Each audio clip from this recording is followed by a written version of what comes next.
Mesdames, Messieurs, bonjour. Bienvenue à World Efficiency 2015. Vous pouvez vous installer. Nous allons donc lancer cet événement qui est co-organisé par l'Association scientifique et technique pour l'eau et l'environnement, l'ASTE, représentée ici par Madame Solène Le Fur, qui va vous dire quelques mots tout de suite, et par le Partenariat français pour l'eau, que je représente, je suis son directeur général. Cet événement est organisé dans la perspective de la 21e conférence des parties à la Convention climat, la COP 21, qui se tiendra à Paris du 30 novembre au 11 décembre prochain. Et cet événement de ce matin a pour objet de vous présenter d'une part la stratégie qui a été identifiée pour donner à l'eau une visibilité dans cette COP 21 et vous présenter un certain nombre de solutions que le secteur de l'eau peut offrir aux organisateurs de cette COP 21. Je vais d'abord laisser la parole à Solène qui va présenter l'ASTE. Merci Philippe. Donc effectivement, l'ASTE, pour ceux d'entre vous qui ne connaîtriez pas cette association, donc il s'agit d'une association nationale de professionnels qui œuvrent dans les domaines de l'eau et des déchets. Cette association a 110 ans d'existence et c'est un énorme réseau de professionnels qui compte à peu près 4000 membres, qu'ils soient issus de collectivités, d'établissements publics de l'État, d'organismes de recherche, de bureaux d'études ou encore d'entreprises. Et finalement, notre objectif commun à tous ces acteurs, c'est de produire ensemble des documents, des référentiels, des guides techniques qui ont des vocations opérationnelles derrière. Voilà, donc ce que je peux vous dire en quelques minutes de l'ASTE. Merci Solène. Juste élément technique, vous avez la possibilité d'écouter en français et en anglais, donc vous avez des casques à l'entrée de la salle si vous en avez besoin.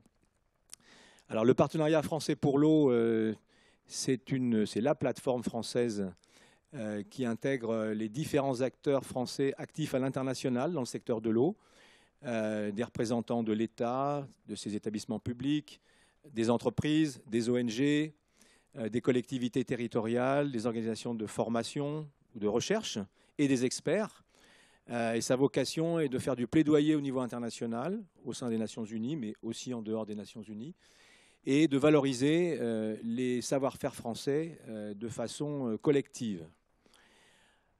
Alors la séance de ce matin va être répartie en deux grandes parties, justement. Une première partie que je vais animer, et je vais demander aux trois intervenants qui vont pouvoir présenter un certain nombre d'éléments de monter sur la tribune. Donc Monsieur Laurent Bergeau, qui est le directeur de l'Agence de l'eau Adour-Garonne, Monsieur Barthélémy, qui représente le BRGM. Bonjour. Et Monsieur Anil Mishra, qui représente ici l'UNESCO, et en particulier sa directrice, qui est également membre du GIEC et qui a été l'une des rédactrices de la partie eau du récent rapport du GIEC. Je veux nommer Madame Blanca Jiménez Cisneros, qui n'a pas pu être parmi nous ce matin. Alors juste pour introduire, comme je n'aime pas du tout être trop long, je vais introduire en me posant sur un petit film qui peut démarrer dès maintenant et qui va vous présenter un petit peu les enjeux du changement climatique en ce qui concerne le secteur de l'eau. Alors, on est désolé, le film est en français. Alors, l'eau et le climat, c'est quelque chose qui devrait couler de source, mais il se trouve aujourd'hui que ce n'est pas directement le cas, en tout cas dans les COP. L'eau est un sujet qui est quasi absent, ou très absent, alors que le dérèglement climatique impose des menaces sur les ressources en eau au niveau mondial, menaces qui sont assez diversifiées géographiquement, puisque les situations ne sont pas les mêmes si on est en Asie, si on est en Europe. Mais ce que l'on peut dire, c'est que les situations qui sont déjà difficiles dans le secteur de l'eau vont être encore plus difficiles, rendues plus difficiles dans les 20, 30, 40 années qui vont venir. Et donc, il va y avoir vraiment des difficultés très importantes à relever, que ce soit en matière d'inondation, en matière de sécheresse, en matière de dégradation de la qualité de l'eau, puisqu'on n'y pense pas forcément. Mais la qualité de l'eau, évidemment, est impactée par les moindres débits, hein, et également en matière de biodiversité, puisque la biodiversité aquatique va être également menacée dans un certain nombre de parties du monde. L'objectif de la COP21, c'est celui de rester sous les 2 degrés de réchauffement global par rapport à l'ère pré-industrielle.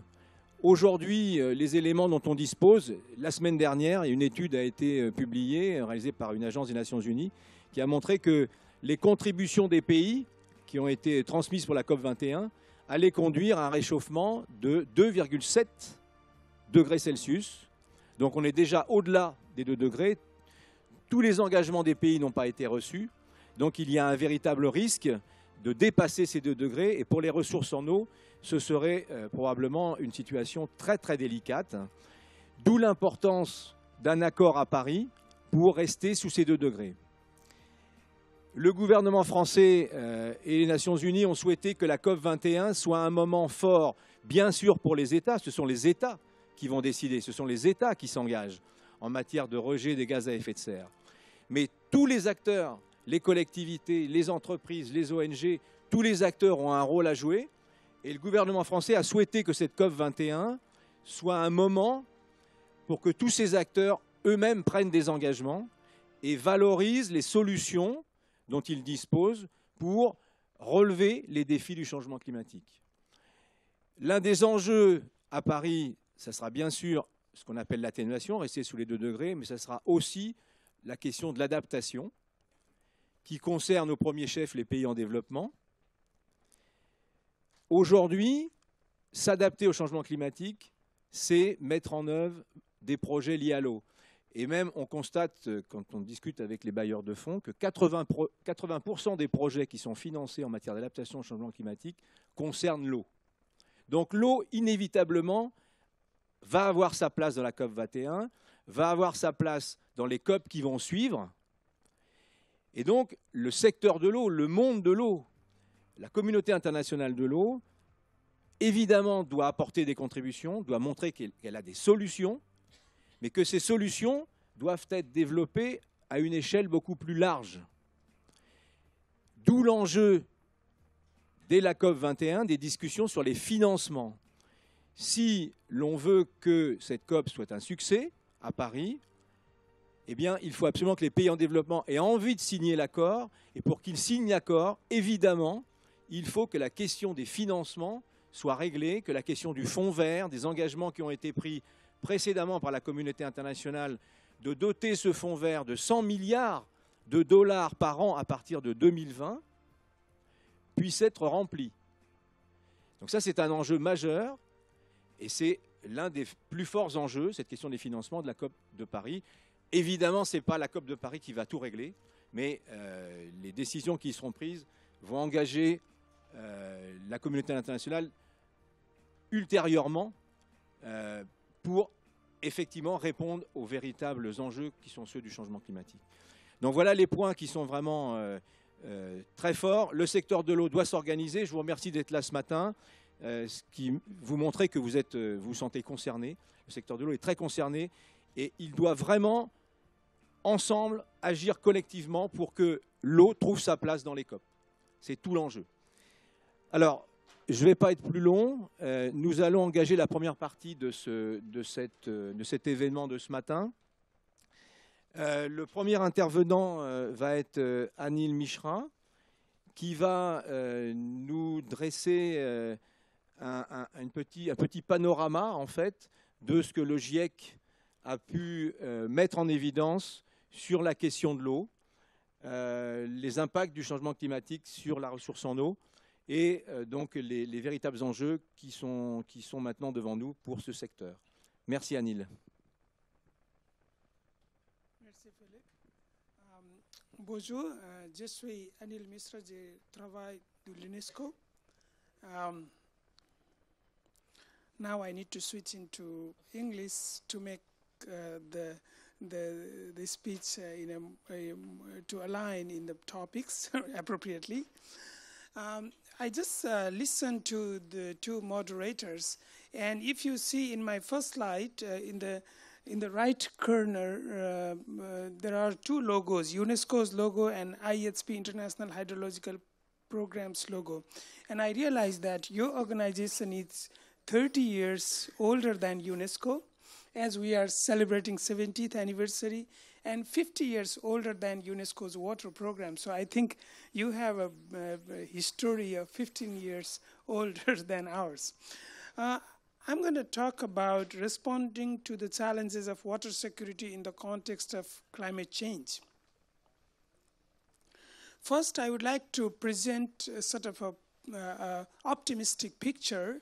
This picture I borrowed from a journal Science, which shows that every year, in terms of runoff availability in the river system, there is almost 46,000 cubic kilometers of water, and humanity is merely using 22% of it. That means we have plenty of water, but it doesn't mean that we have enough water where we need it and when we need it. So we have water problem. That's basically management problem. But at the same time, 85% of the human population live in arid areas, in dry areas, and 6 to 8 million human beings are killed each year from water-related disasters and diseases. So that means that we really need to sort out water resources problem. And almost 85% of the world's wastewater is discharged without adequate or any treatment. So there is a huge problem related to water quality. And since humanity is still rising, there are lots of problems. Plus, we are 145 nations have transboundary river system and 445 transboundary aquifers. So that also brings a political dimension to this problem. And every year, as I said, disaster happening because of climate change. In terms of economic loss, developed countries are also facing enormous problem, but it's developing countries whose GDP is affected by disasters when it happens. And humanity is growing, as you know, and we are living more and more in urban areas, in cities, so that creates lots of problem. And this picture shows that how human interface, human interaction into the society change over the time. I just want to highlight the growing number of McDonald's here in the third row from 1950 to 2000. So adding that our lifestyle change and everything is changing into the direction which has impact on water resources. And nearly 80% of the world population is exposed to high level of threat of water security, be it in developed country or developing countries. And at the same time, now we are facing a climate change problem where we are not able to predict, because the climate methodologies are not being able to predict exactly, particularly in water resources. There are trends, and when climate modeler says stationarity is there, that means that we have to face the challenges of uncertainty, how to address those challenges. And here comes the IPCC Fifth Assessment Report, which came out last year, which shows many indicators that water resources is impacted by climate change. I just want to quote one figure, that each degree of warming is projected to decrease renewable water resources by at least 20% for an additional 7% of the global population. So that means that we really need to address this issue. And the climate change attribution, if you see this picture, there is an attribution attributed to physical systems, snow, glacier, and water sources, biophysical system, and the human interaction in agriculture. So this is impacted everywhere, but the scale and the gravity may be different in different regions. And since the climate change is impacting hydrological cycle, it is impacting evapotranspiration, soil moisture, permafrost, glacier, groundwater, and water quality. So it will have consequent impact on agriculture, energy production, and freshwater ecosystem. In order to deal with all those challenges, hydrology is not just the study of water, it's a combination of biophysical system, socioeconomic system, so it has to be integrated in a system approach and to be addressed in a way.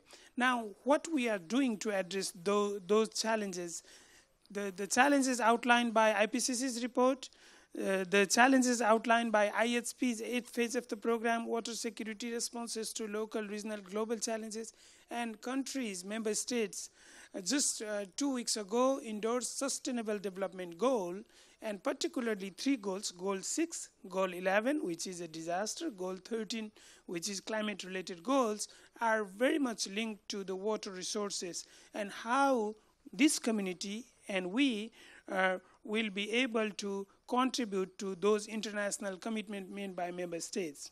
Now here comes the IHP 8th phase with the thematic title, Water Security Responses to Local, Regional, and Global Challenges.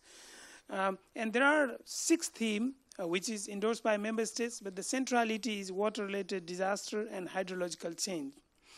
And one of the programs that I would like to mention, which is called Water and Development Information Network, the program really brings scientific community and bring research community out from their research lab to test their data and product in a country where they need to address droughts and floods. So this program provides a platform where every country can have a real-time precipitation data, and that can be used in order to analyze their floods and drought analysis. For instance, if you Google UNESCO GWADI, you will get to this image. You can zoom any parts of the world. You will get monthly data, rainfall data, climate data. And then now government of Namibia is using for their daily floods and drought forecast to this application. Similarly, it was also applied in Pakistan flood. Finally, since we are preparing for COP21, and as Philip said, our role is to raise awareness among the policymakers, to highlight water-related issues, to take stock on what was discussed early this year from the Third World Disaster Risk Reduction Conference from Sendai, from the 7th World Water Forum in Korea. And as you may know, UNESCO and Government of France organized a conference, Our Common Future, in July, in which we were convening 2 sessions on fresh water, with the recommendation came out from the scientific community. And as I said, only 2 weeks ago, member state endorsed 17 goals, 169 indicators as a sustainable development goal. To bring all these messages to COP21 and identify a role for each of us. So I really urge this community to contribute to the process so that we can really address water resources challenges. And UNESCO, and probably with the French Water Partnership, we are organizing many events separately and together as well during COP21. There will be a big conference on mega cities hosted by UNESCO with French government from 1st to 4th December. We will be organizing an event on 7th December with IPCC outlining key findings of the IPCC and UNESCO, and many other events. So I would like to welcome all of you to contribute to this process, and I would like to thank you for your kind attention.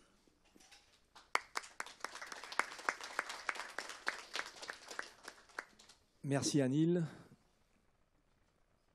Anil vous a présenté un petit peu le panorama. Je remercie, il a tenu les 8 minutes que je lui avais demandé de tenir. C'est formidable. Nous allons essayer de rester effectivement dans les horaires. Et je vais passer tout de suite la parole donc à Monsieur Barthélémy, qui représente le BRGM, et qui va lui nous dresser un petit peu un portrait, si je puis dire, des aspects connaissances que met en place le BRGM. Je vous remercie. Merci bien, bonjour à tous. Oui, donc je vais présenter un aspect sur un panorama rapide sur les connaissances scientifiques à l'échelle nationale en matière d'impact du changement climatique sur les ressources en eau et leur gestion. En fait, ce panorama dépasse largement les activités du BRGM. J'ai essayé de faire quelque chose de beaucoup plus large. Quelques chiffres pour commencer. D'abord, il faut savoir qu'en France, 60% de la consommation en eau correspond en fait au refroidissement des centrales électriques, avec des prélèvements qui sont essentiellement dans le réseau hydrographique. L'eau potable consomme à peu près 20% de la consommation globale et l'irrigation et l'industrie se partagent le reste.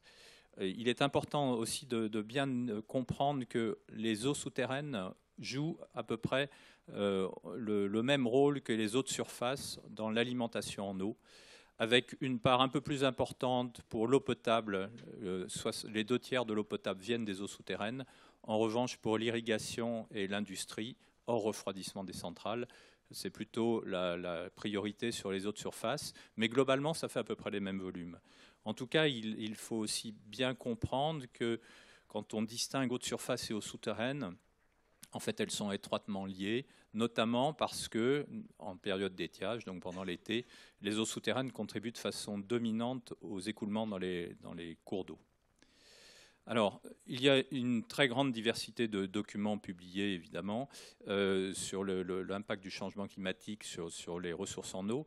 Et ces documents ont été en partie utilisés par le ministère de l'Écologie pour publier en 2011 un plan national d'adaptation au changement climatique qui stipule clairement qu'un des objets, c'est d'améliorer la connaissance scientifique pour éclairer la décision publique, mais aussi d'informer la société pour que chacun puisse s'approprier les connaissances, anticiper et agir.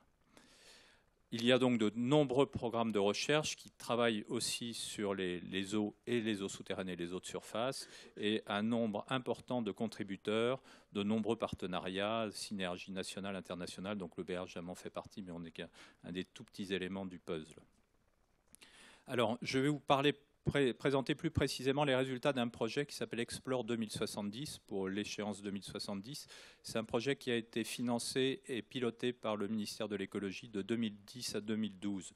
Pourquoi ce projet spécifiquement ? Eh bien parce qu'il évalue les impacts du changement climatique sur la ressource en eau et les milieux aquatiques, à la fois pour les eaux de surface, pour les eaux souterraines, mais aussi pour les eaux littorales. Et il y a aussi des aspects biodiversité et aussi, c'est important, une évaluation des évolutions potentielles de la demande en eau. Et il y a aussi un volet sur l'élaboration et l'évaluation des stratégies d'adaptation, mais je n'en parlerai pas là. Alors, ce projet a mis en œuvre des modèles d'écoulement qui avaient été élaborés antérieurement et qui permettent de simuler des écoulements dans les grands systèmes aquifères français. Ceux qui sont délimités en noir sont le bassin parisien, le bassin aquitain, Poitou-Charentes, la nappe d'Alsace, etc. Mais aussi un certain nombre de grands bassins hydrologiques, par exemple sur la Loire.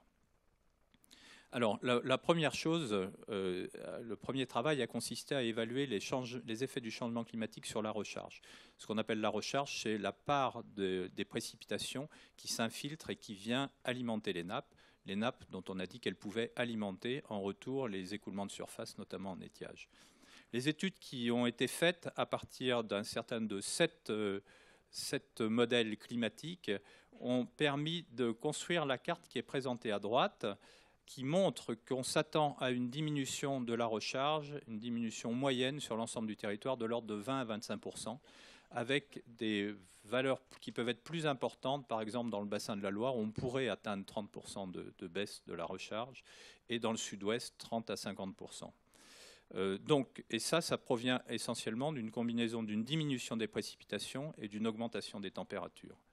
Cette baisse de la recharge va avoir comme effet immédiat de conduire à des baisses de niveau des nappes. Ici, ces illustrations correspondent à un modèle de la Somme, et on voit que le réseau hydrographique, qui est marqué plus en bleu sur la partie droite, au niveau du réseau hydrographique, qui est le niveau de base dans les écoulements souterrains, les baisses seraient modérées de l'ordre de 0,5 à 1 mètre, mais sous les plateaux, on pourrait atteindre beaucoup plus des valeurs qui seraient proches de 10 mètres. Donc des baisses importantes des niveaux. Ici, une illustration sur le bassin parisien où on retrouve des chiffres tout à fait similaires. Faible baisse le long du réseau hydrographique, mais baisse importante jusqu'à une dizaine de mètres. Donc ça peut évidemment poser des problèmes sur un certain nombre de captages qui pourraient ne plus être en état de fonctionner.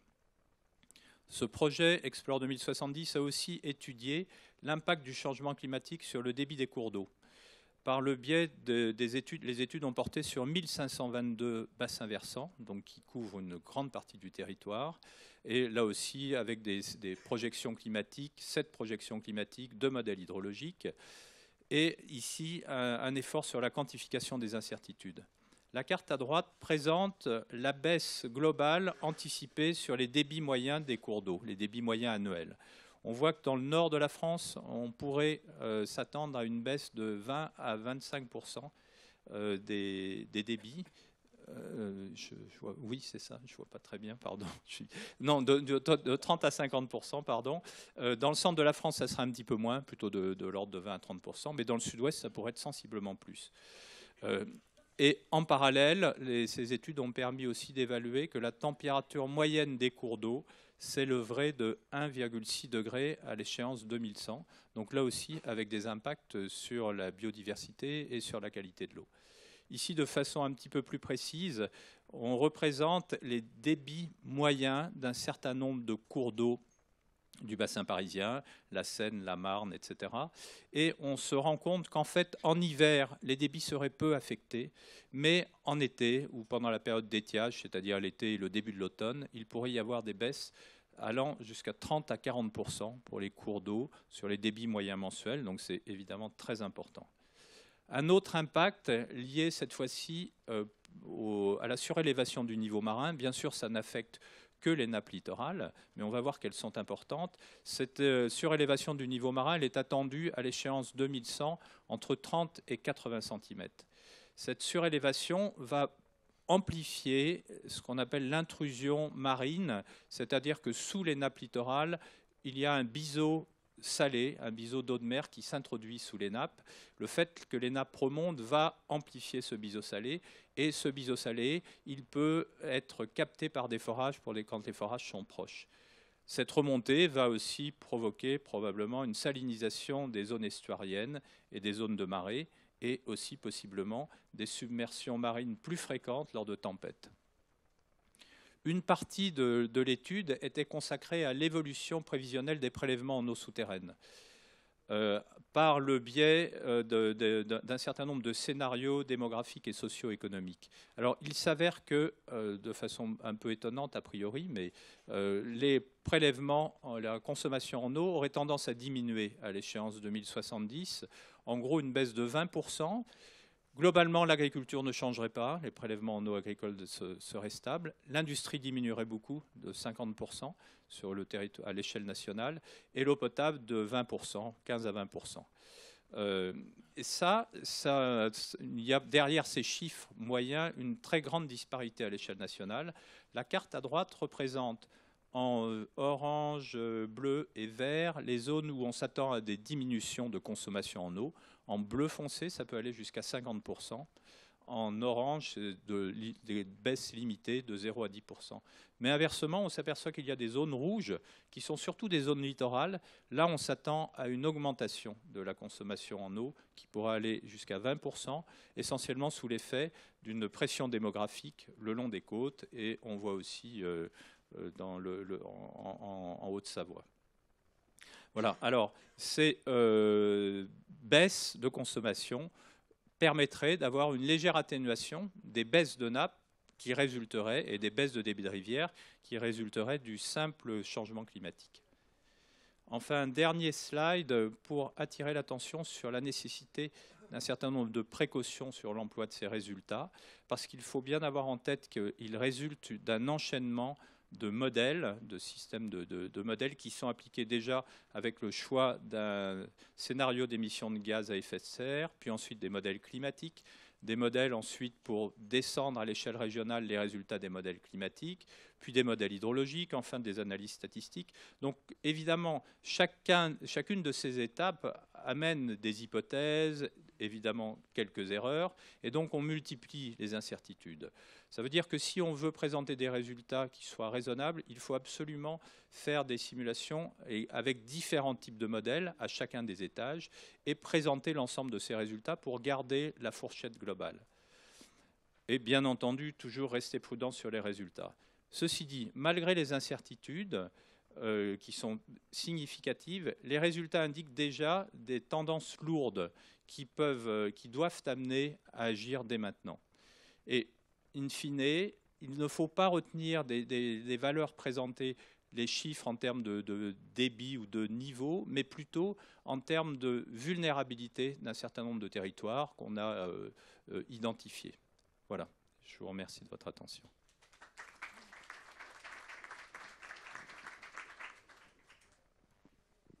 Merci pour cette présentation qui met bien en évidence l'importance de la meilleure connaissance possible. Avec un mot-clé qui est important, c'est le mot-clé incertitude.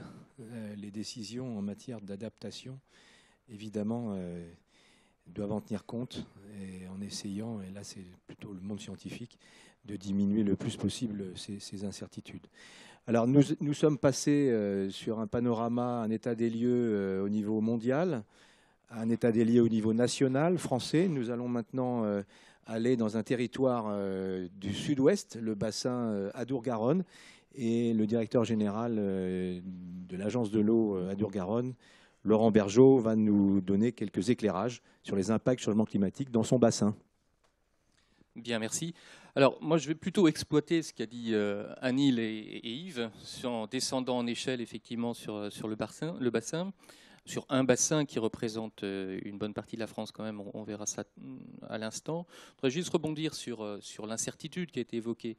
Je crois que le mot incertitude est important parce que ça permet d'avoir effectivement une rigueur scientifique sur ce que l'on peut présenter dans les différentes analyses, et la descente en échelle est effectivement quelque chose de compliqué.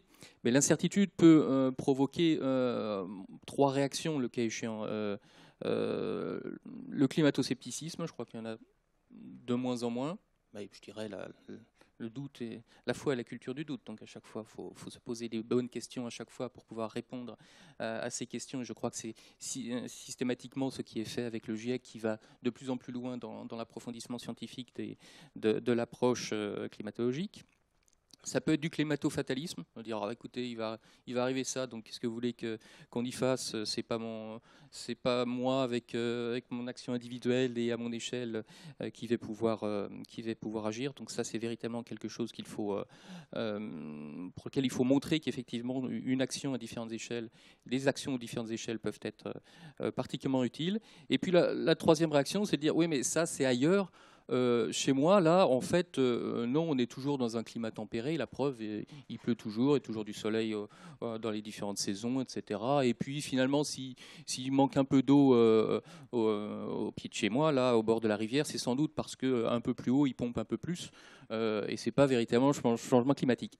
Tout ceci pour dire qu'il y a une nécessité de traduire toutes ces expertises, toutes ces connaissances, à la bonne échelle, dans une traduction quasiment de quartier, pour pouvoir expliquer que non, tout ceci, le changement climatique, on le constate, et ça peut avoir des effets, y compris dans notre environnement le plus proche, et donc il y a nécessité de travailler, et que petit à petit, on peut avoir un changement de climat au point d'être de moins en moins tempéré ou d'avoir un climat de plus en plus méditerranéen, le cas échéant. C'est le cas dans le sud-ouest de la France. Et puis, je voudrais souligner également un point, c'est que dans le changement climatique, on y associe souvent les catastrophes. On a bien vu sur les différents slides, c'est-à-dire les grandes crues. Et effectivement, ceci, on le voit et ça touche, tout le monde. On le voit dans les images télévisées, on le voit effectivement par les effets, les drames qu'on a pu vivre encore récemment dans le sud-est.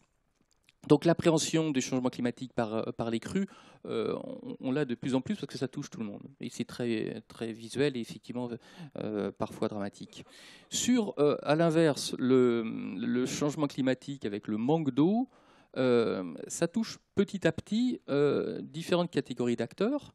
Donc ça va toucher petit à petit des activités aussi économiques, parce que c'est ceux sur lesquels on va, comment dirais-je, apporter de plus en plus de restrictions d'usage, parce que l'eau, pour l'eau potable, dans un pays comme la France, avec l'organisation que nous avons, et je dirais les 50 ans de l'organisation de l'eau en France, etc., on a toujours réussi à compenser petit à petit, et à compenser au point que l'usager ordinaire ne se rend pas compte des efforts, sauf éventuellement dans sa facture d'eau petit à petit, des efforts qu'il faut déployer pour compenser, que ce soit en quantitatif ou en qualitatif, les effets qui peuvent être des effets divers, et notamment ceux des restrictions d'eau, des biseaux salés qu'il peut y avoir, que sais-je encore.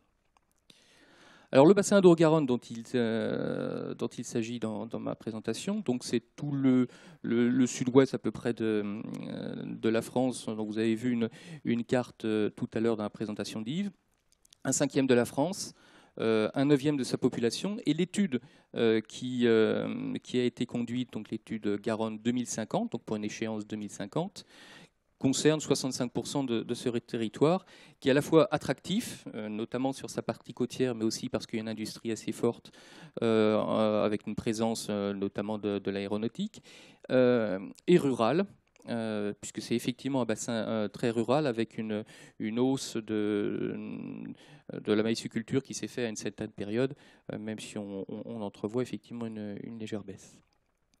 Alors, le changement climatique est déjà une réalité sur le bassin Adour-Garonne. Je crois que je vais vous le montrer par un petit film que je présente de plus en plus effectivement aux différents concitoyens qui sont sur le bassin. Nous avons même fait un petit film, plutôt une petite séquence radio, mais que je ne présenterai pas, avec un présentateur radio un peu vedette de météo qui s'appelle Monsieur Collado. Et pourquoi on l'a fait? Pas pour que ce soit du gadget, c'est tout simplement parce qu'en montrant et en faisant dire dans un côté assez familier, avec des paroles assez familières, on introduit dans le présent beaucoup plus ce que l'on entrevoit dans le futur, qui peut paraître encore un peu lointain pour certaines personnes. Voilà. Allons-y pour le film. Today it's 40 degrees in Bordeaux, 42 degrees in Toulouse. For the last 20 days, temperatures in the southwest of France have been above 35 degrees. Every source of water in the cities is under siege. People refresh themselves however they can. It is August the 10th, 2050. This scenario may appear fantastical, but it is a clear portrayal of what our summer may be like in 35 years' time. It is a real projection for the future. According to Meteo France, the average temperature in the southwest will increase by a minimum of 1 degree by 2050. The direct consequence, our current climate will shift 150 kilometers to the north.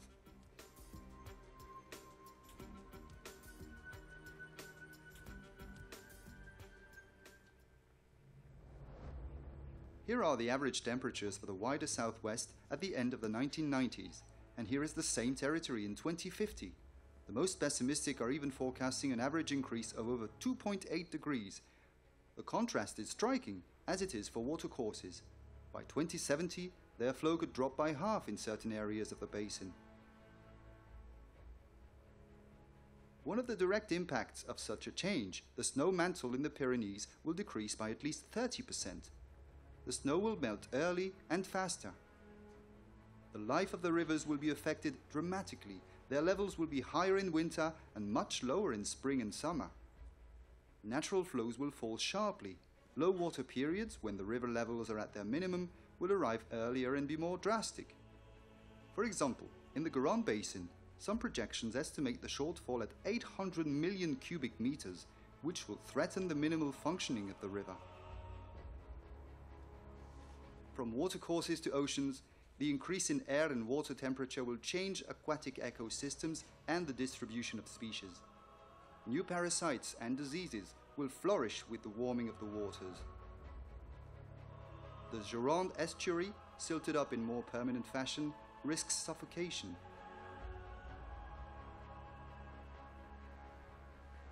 The wetlands, veritable purifying filters with all their biodiversity, will dry up and then disappear. The rise in ocean levels, combined with the increased frequency of storms, will advance the erosion of the coasts, thus threatening to submerge freshwater environments.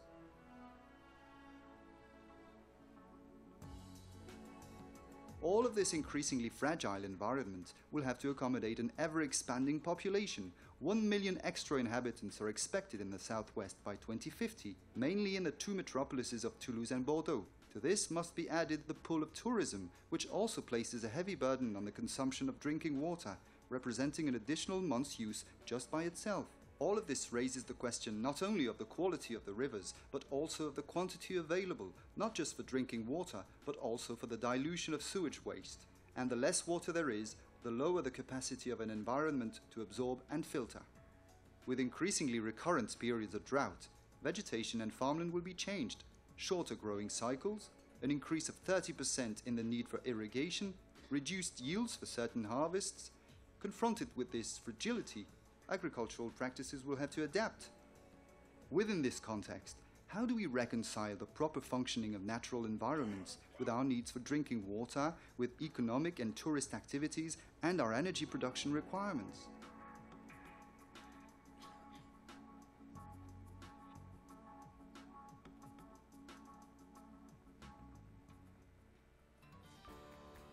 How can we react to these?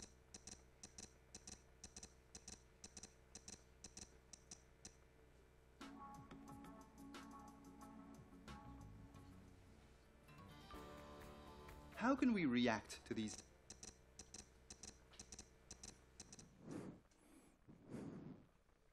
No, you don't want us to react at all. Yeah. Well, actually, maybe it's the question of the second panel, Claudia. So that's why, no? Technical issue. I hope we'll be able to cope with climate change in a better way. Yeah?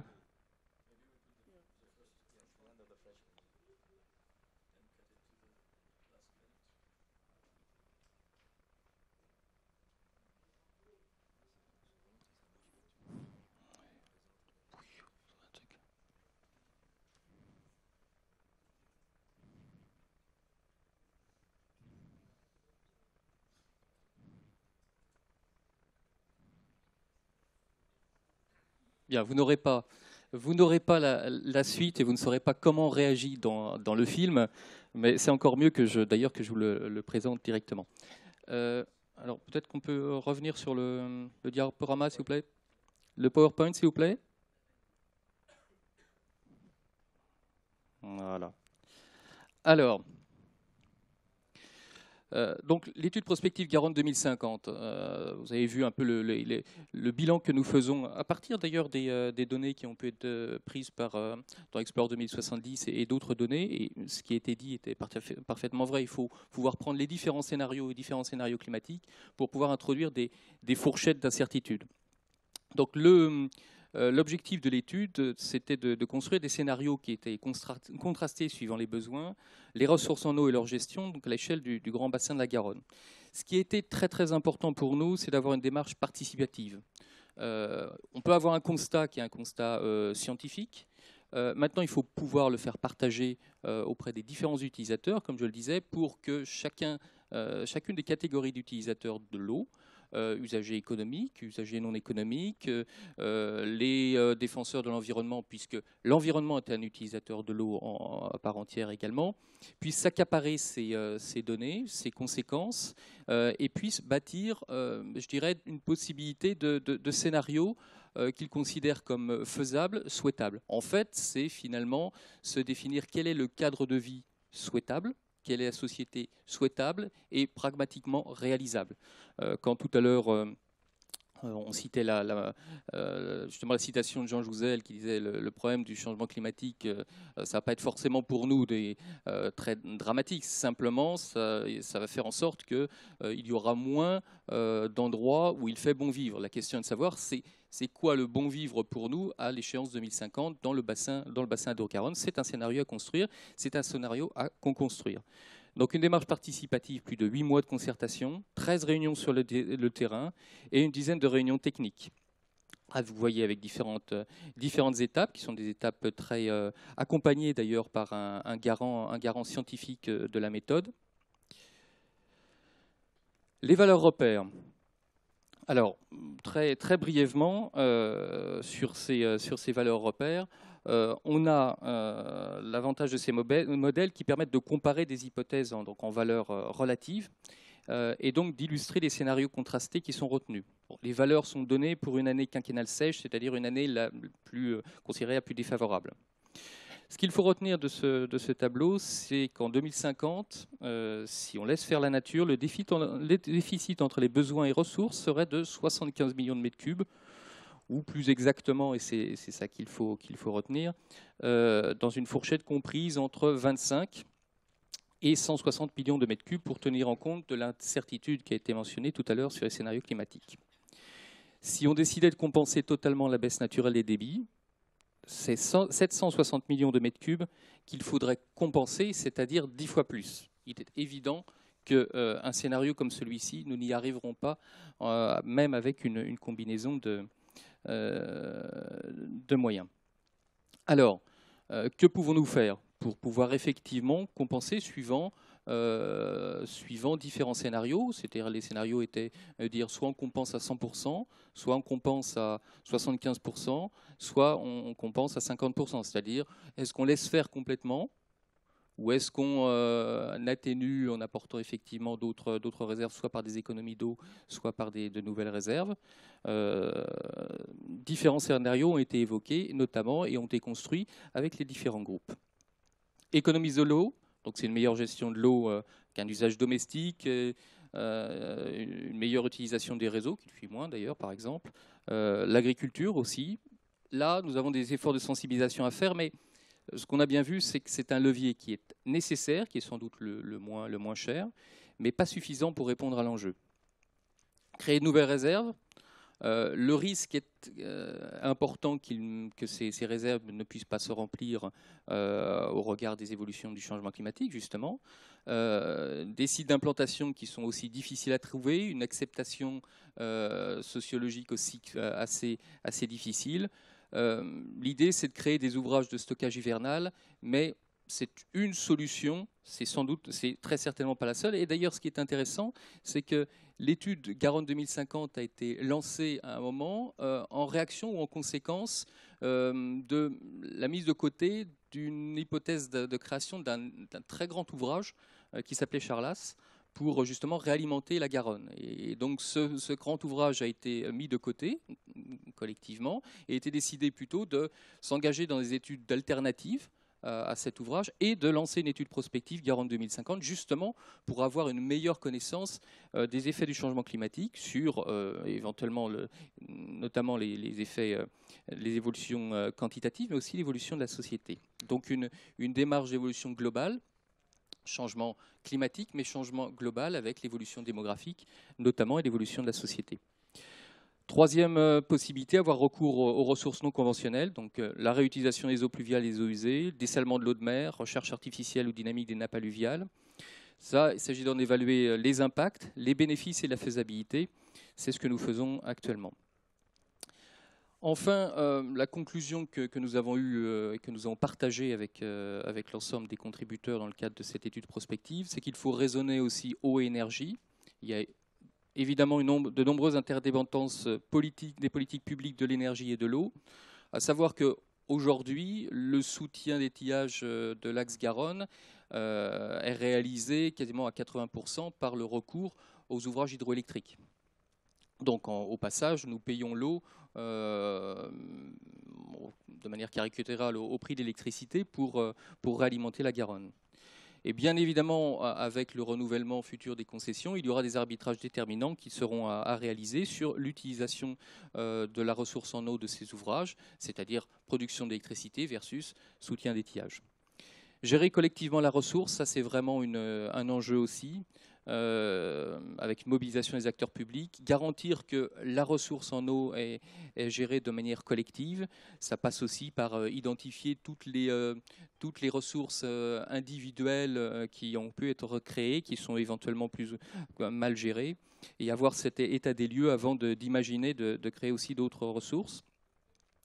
Recouvrer les coûts auprès des bénéficiaires. Là aussi, il faut que l'eau soit utilisée à son juste coût, et il faut que chaque utilisateur puisse avoir une conscience du coût croissant de la production d'eau.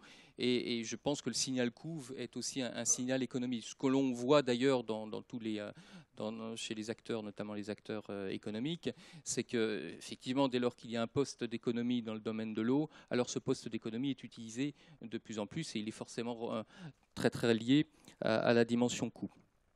Le sujet est un sujet aussi à explorer d'ailleurs s'agissant des utilisateurs domestiques. Voilà brièvement pour tenir dans 8 minutes et pour compenser, c'est le moment de le dire, non pas le manque d'eau, mais l'autre partie qui de toute façon traitait très largement de ce que le panel numéro 2 va traiter tout à l'heure sur les actions à engager. Merci Laurent.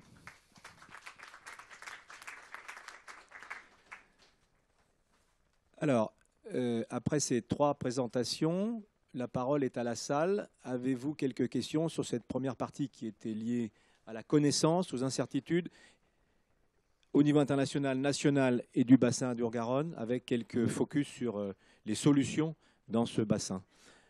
Y a-t-il des questions sur ces 3 interventions?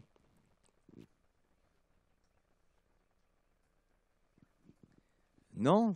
Oui, monsieur. Mélissa, juste le monsieur devant. Bonjour. Donc, merci pour vos excellentes interventions. Concernant donc les ressources en eau, lorsqu'on parle des eaux non conventionnelles, il y a parmi les choses la recharge de la nappe.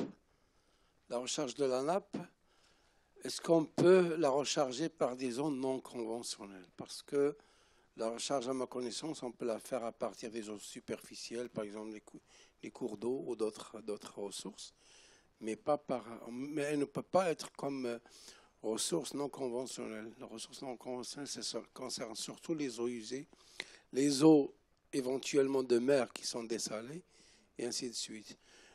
Autre remarque, concernant l'impact de changement climatique sur la biodiversité des milieux aquatiques. Effectivement, lorsqu'il y a une élévation de température, on verra cette biodiversité diminuer, surtout dans les endroits où il y a des espèces qui ne tolèrent pas d'écart thermique, d'amplitude thermique importante, en particulier dans les eaux de montagne où on a des espèces qui sont parfois endémiques, rares et qui peuplent les milieux aquatiques et qui constituent une ressource importante en biodiversité. Merci. Alors, peut-être répondre tout de suite déjà sur la première partie, donc sur les recharges de nappes et l'utilisation d'eau non conventionnelle. Ça, c'est effectivement quelque chose de prospectif. Déjà sur la recharge de nappes et savoir à quels endroits effectivement on peut en tirer des bénéfices. Sur le bassin d'Our-Garonne, on va très certainement opérer à quelques exemples, et on est en train d'y travailler d'ailleurs avec un centre de recherche qui nous propose des choses. Avec des eaux usées, là ça devient très largement du prospectif, mais je dirais, ça renvoie à la question d'innovation. On est, lorsque je donnais quelques solutions, notamment sur les solutions par rapport au recours à, par exemple, les ouvrages hydroélectriques, que sais-je encore. On est souvent sur des perspectives d'innovation qui sont des innovations incrémentales ou des innovations de continuité. C'est-à-dire on dit on va pouvoir, avec telle ou telle technique que l'on connaît, améliorer de plus en plus, etc. Il faut pouvoir envisager aussi qu'à un certain moment, à des échéances comme 2050, il y ait des innovations de rupture, comme dans le stockage d'électricité, par exemple. On avait bien vu qu'on a une évolution drastique de certaines techniques qu'on ne pouvait pas imaginer, je dirais, il y a 35 ans de cela. Et quand je dis 2050, c'est 35 ans d'aujourd'hui. Donc le côté prospectif, on doit continuer à l'avoir. Et l'innovation, donc on peut imaginer effectivement dans ce que vous dites, il y a une dimension innovation à utiliser différents types de ressources, y compris du reuse. compris dans des cas comme cela, même si ça peut être compliqué, pas forcément techniquement ou de manière sanitaire, mais aussi avec une acceptation sociologique, sociétale. Donc là, il y a du travail à faire, et l'innovation et le travail n'est pas un travail que technique, il est aussi un travail de partage, un travail d'accompagnement sociétal, c'est ce que j'ai évoqué tout à l'heure. Après, sur la question de l'impact, votre deuxième question, qui est la question de l'impact sur la biodiversité. Alors, vous avez parlé des zones de montagne, mais pas seulement. Le Sud-Ouest s'enorgueillit d'avoir quasiment tous les migrateurs existants dans ces cours d'eau. Et il y a des politiques assez fortes d'ailleurs de maintien, de repeuplement, etc. etc. Donc la question de l'impact sur le milieu, notamment avec l'élévation de la température, mais pas seulement. Quand on n'a pas parlé là d'une zone estuaire qui était importante. L'estuaire de la Gironde était un estuaire très, très important et très vaste à dimension européenne. Si vous avez une remontée du biseau salé, comme on a pu l'évoquer tout à l'heure, avec une remontée du niveau de la mer et une baisse des débits, vous allez avoir ce qu'on appelle, avec un bouchon vaseux et puis une eutrophisation et une augmentation de la température, vous imaginez que ça vous fait une barrière à la vie qui est importante aussi. Donc plus une élévation normale de température des eaux qui fait que vous allez avoir une remontée petit à petit des espèces donc en termes piscicoles. On le voit déjà, donc il y a des espèces qui ont remonté en France en termes de latitude. La question, c'est de faire en sorte aussi que certaines espèces aient la capacité, par des considérations repeuplement, d'hydrologie, de continuité, etc., à remonter au rythme, de manière cohérente avec le rythme de remontée de la température de l'eau. Sinon, vous avez une disparition de l'espèce. Donc il y a tout ceci qui est effectivement à traiter, et on voit bien que de plus en plus, avec les questions de changement climatique, l'élévation de température, on a un lien qui se fait de plus en plus entre ce qu'on appelle le grand cycle, c'est-à-dire la gestion des cours d'eau, des volumes, etc., et le petit cycle, c'est-à-dire faire produire de l'eau potable et ensuite comment gérer les eaux usées, mais aussi de plus en plus sur les sujets biodiversité. On l'a bien vu avec les zones humides qui risquent de s'assécher et d'autres paramètres, élévation de température.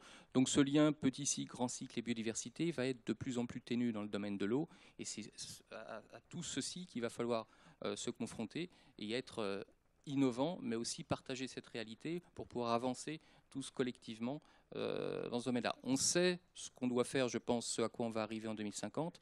La question, c'est comment gérer la transition. C'est toujours ça. Toujours la question, c'est comment gérer la transition et comment amener effectivement l'ensemble des acteurs qui forment notre société vers une société que l'on entrevoit, un monde qu'on entrevoit, un monde où il fera bon vivre. Merci Laurent. Nous allons clore cette première partie de cet événement. Je voudrais, et vous l'avez sur vos chaises, vous présenter ce document qui est en fait une contribution de l'ensemble de la communauté française de l'eau. Ce document présente ce qu'on appelait des solutions pour répondre au changement climatique dans ce secteur. Vous avez là des solutions des différents types d'acteurs, publics, privés, les établissements publics de l'État, les agences de l'eau en particulier, des collectivités territoriales, des ONG, des entreprises. Vous avez là un panel de solutions qui ne demandent qu'à être plus largement mises en œuvre.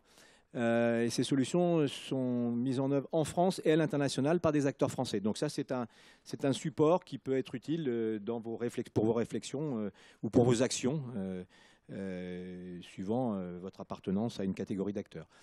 Je vais laisser la parole à Solène. Je vais remercier à nouveau nos trois intervenants.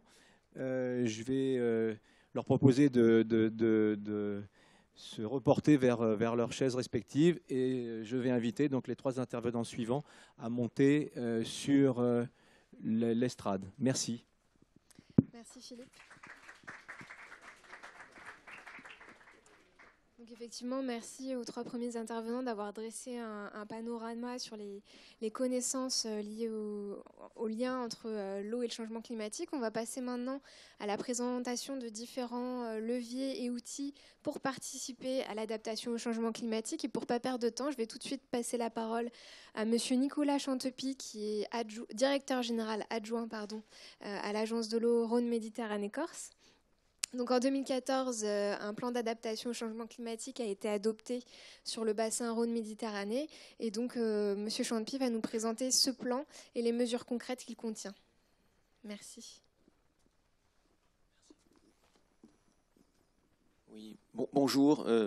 Bonjour à tous. Donc effectivement, je vais vous présenter le plan d'adaptation au changement climatique du bassin Rhône-Méditerranée qui a été élaboré. Vous voyez, il y a un certain nombre de logos sur cette présentation. Donc il y a le logo de l'État, puisque le préfet coordonnateur de bassin de l'époque, qui a changé de bassin maintenant, a été très actif pour initier et porter ce plan et l'animer.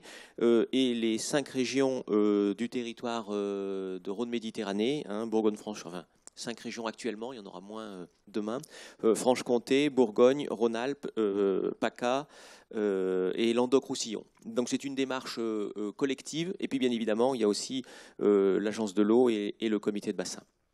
Alors, ce plan d'adaptation, c'est quoi? Alors, il comprend effectivement 3 parties. Donc, c'est un joli document donc, dont la photo est présentée dans le transparent.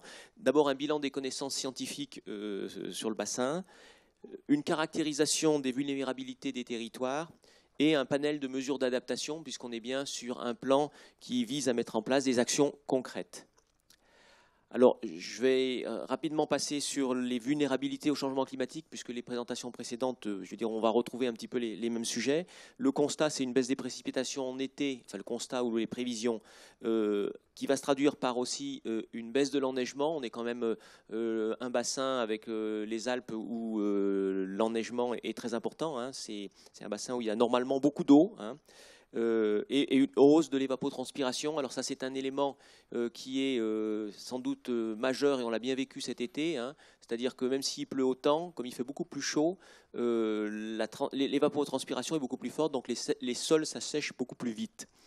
On a aussi un phénomène bien évidemment lié au changement au niveau de l'enneigement, aux hausses de température, c'est des crues nivales plus précoces, c'est-à-dire qu'on va avoir effectivement une fonte des neiges avancée de 1 ou 2 mois, ce qui n'est pas neutre par rapport au fonctionnement des rivières alpines. Et les rivières alpines, c'est l'Arve, c'est l'Isère, c'est la Durance, enfin c'est tous les grands fleuves et donc le Rhône de facto, avec une aggravation des étiages qui sont plus sévères et plus longs. Donc c'est un petit peu le panel. Donc ça veut dire que globalement, on a des ressources en eau qui seront plutôt moins abondantes et surtout plus variables dans le temps, et un besoin en eau accru pour les plantes lié justement à l'augmentation de la température.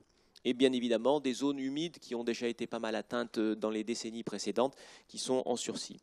Et puis par ailleurs, la hausse des températures et la baisse des débits va conduire effectivement au développement de l'eutrophisation et aussi à une plus grande fragilité des organismes aquatiques. Hein. Je prends juste un exemple, il y a une espèce de poisson, alors je ne me souviens jamais laquelle, je crois que c'est l'ombre, qui a une température de reproduction qui doit être de 9 degrés. La température du lac Léman a augmenté de plus d'1 degré sur les 20 dernières années et on est autour de 7,5. Donc on sait très bien que de toute façon, pour ce poisson-là, c'est problématique. Il ne pourra pas sortir du lac. Alors, on a établi, donc deuxième volet de ce plan d'adaptation au changement climatique, ce qu'on appelle des cartes de vulnérabilité. C'est un petit peu essayer de confronter les éléments d'exposition et de sensibilité avec bien évidemment différents prismes. On l'a étudié pour la disponibilité en eau, en montrant qu'on avait des sous-bassins, enfin des bassins qui étaient soumis à des déficits déjà actuellement et qui ont donc de fortes vulnérabilités. On a aussi des possibilités de transfert qui peuvent limiter mais qui n'enlèvent pas la vulnérabilité. Et concrètement, le constat de ces cartes, donc cette carte sur la disponibilité en eau, et on en a dressé d'autres, montre que tous les territoires du bassin Rhône-Méditerranée, donc c'est le grand quart sud-est de la France, hein, sont à des échelles diverses concernés. Donc vous avez effectivement le bilan hydrique des sols. Vous avez effectivement des éléments concernant les évolutions et la vulnérabilité au niveau de la biodiversité et également par rapport aux enjeux trophiques de l'eau. Alors, une fois qu'on a adressé à la fois, on est parti du constat et qu'on a adressé des cartes de vulnérabilité, c'est les principes d'adaptation. c'est très clairement une nouvelle façon d'appréhender les projets, avec en premier, bien sûr, les économies d'eau avant tout, c'est ce qu'on appelle les mesures sans regret, qui doivent être poussées encore et accrues. Deuxièmement, c'est éviter la maladaptation. Alors, un exemple sur le bassin, c'est développer des stations de sport d'hiver à une altitude inférieure à 1500 mètres. Ça devient fortement problématique dans les 10 à 15 ans à venir.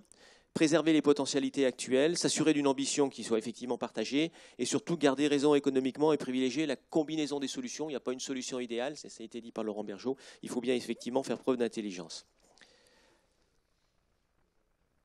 Alors, les sujets phares dans ce panel de mesures, bien évidemment, la connaissance, c'est un petit peu la base, hein, avec notamment la mise en place d'un réseau sentinelle et des suivis plus poussés pour suivre l'évolution. Et deuxièmement, travailler sur une méthode d'évaluation économique des options d'adaptation, parce que c'est important pour ne pas faire de mauvais choix, de se muscler un petit peu par rapport aux évaluations économiques des projets, tout ce qui peut être récupération des coûts, etc.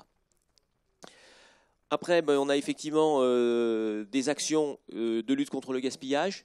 Donc, d'une part, l'amélioration des rendements des réseaux, donc avec des objectifs qui sont fixés, la mise en place de solutions alternatives. Hein. Là, il y a un exemple sur les canons à neige ou encourager la diversification des équipements touristiques en dessous de 1500 mètres, hein, parce qu'effectivement, on voit très bien que l'enneigement dans ces stations sera effectivement très problématique dans les années à venir. On a aussi un enjeu fort par rapport au milieu aquatique, c'est développer la résilience des écosystèmes. Effectivement, le changement climatique les fragilise. Donc, quand on travaille à préserver les habitats aquatiques, à reconnecter les milieux aquatiques superficiels avec les zones humides, avec les zones d'accompagnement, restaurer des champs d'expansion des crues, rétablir des connectivités, on contribue à rendre les milieux plus résilients. Je prends juste un exemple. On a conduit des études qui ont montré que par rapport à des secteurs déficitaires, si on a une rivière qui est en mauvais état, qui n'a pas de zone refuge, les espèces aquatiques sont beaucoup plus atteintes par les baisses de niveau ou l'augmentation des températures. Si on a des zones refuge avec des bras annexes, etc., ça fait des zones refuge pour ces espèces qui permet effectivement d'être plus résistants aux baisses de niveau dans les cours d'eau. Autre enjeu et sujet phare, c'est retenir l'eau dans les territoires. C'est vrai que, alors là c'était à 100 ans, mais c'est vrai que depuis plus de 100 ans, on a un peu promu des solutions tuyaux et comment évacuer le plus vite possible l'eau à l'aval.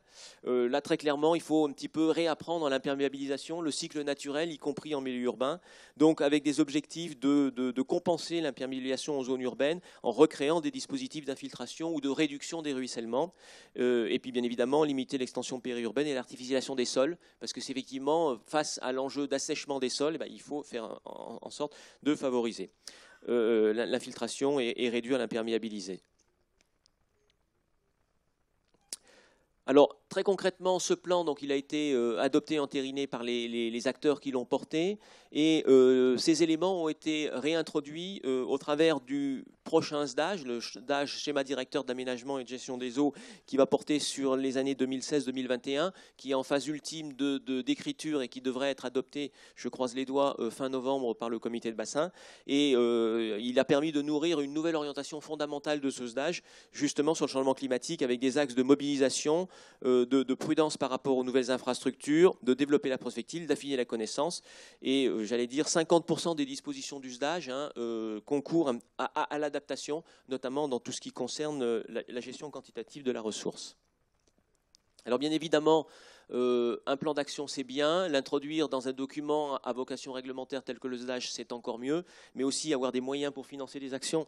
Je veux dire, on ne fait rien sans rien, et donc la mobilisation c'est 300 millions sur 6 ans, avec des appels à projets dans le cadre du programme d'intervention de l'agence qui ont été lancés successivement sur les eaux pluviales avec des solutions innovantes de réutilisation, des économies aussi d'énergie puisqu'on est aussi dans le domaine COP21, un appel à projet économie d'eau en 2015 et en 2016 un appel à projet sur la réutilisation des eaux usées en secteur méditerranéen. C'est un vrai sujet puisqu'on a des cours d'eau qui ont des étiages sévères et par ailleurs des infrastructures touristiques notamment, je pense à des golfs ou autres, qui ont des besoins en eau et qu'on peut fournir avec de l'eau usée, traitée bien évidemment.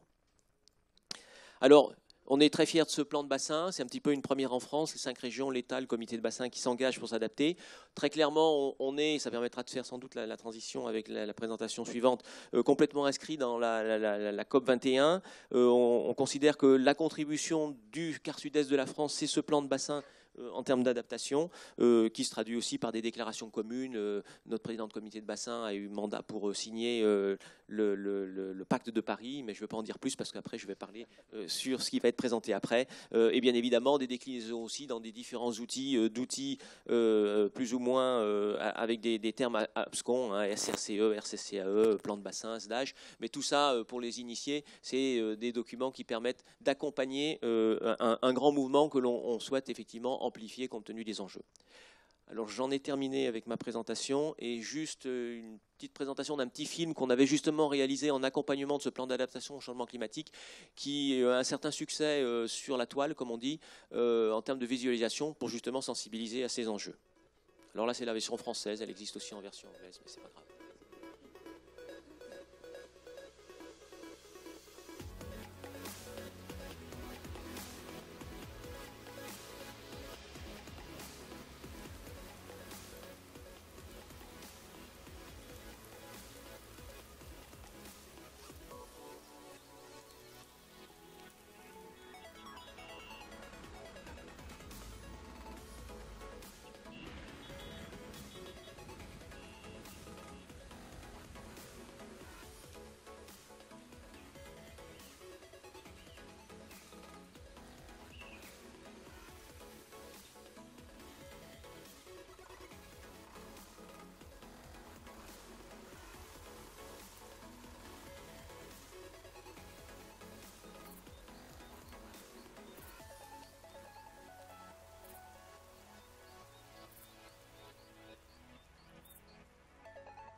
Merci beaucoup Nicolas.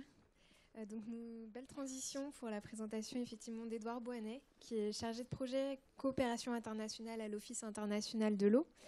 Donc l'Office international de l'eau est très impliqué dans le RIOB pour Réseau international des organismes de bassin, et en particulier dans la préparation de la COP 21 avec ce fameux pacte de Paris.